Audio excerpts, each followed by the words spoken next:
تر ټولو غټي ګناهونه دا دي. یو ورځ نبی کریم صلی الله علیه وسلم صحابو ته رالی، ورته ویې فرمایل چې تر ټولو غټي ګناهونه در وښیم. صحابه ورته وفرمایل یا رسول الله وراویشه تر ټولو غټي ګناهونه کوم دي؟ رسول الله صلی الله علیه وسلم ورته وفرمایل الاشراک بالله، د الله سره شریک جوړول، د الله سره شریک نول، دا تر ټولو غټه ګناه ده.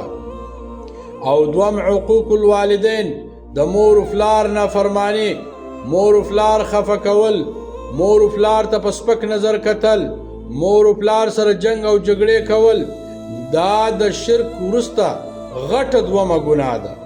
تر ټولو غټه دومه ګناه هغه د مور و پلار نافرمانی ده. مور و پلار ته په سپک نظر کتل دي، مور و پلار ناراضه کول دي. جناب رسول الله صلی الله علیه وسلم فرمایي وای که چیرې الله خوشحاله کول غواړې خو مور و پلار دې خوشحاله که.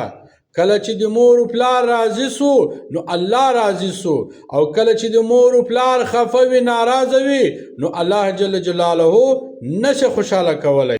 دا یاد ساته چې کله هم ته الله خوشحاله کول غواړې مور و پلار دې خوشحاله که. که د مور و پلار خوشحاله و راضي وو الله در سره راضي وو، او که د مور و پلار در سره ناراضه وو الله در څخه ناراضه ده. او درېیمه غټه ګناه جناب رسول الله صلی الله علیه وسلم فرمایي هغه دا د درېیمه غټه ګناه چې یو څوک په درواغو ګواهي ورکوي.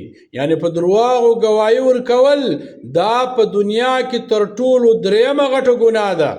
اوله غټه ګناه هغه د الله سره شرک جوړول، دومه غټه ګناه د مور و پلار نافرمانی، مور و پلار خفه کول، مور و پلار سره جنگ و جګړې کول، او درېیمه غټه ګناه هغه په درواغو ګواهي ورکول، په درواغو شاهدي ورکول.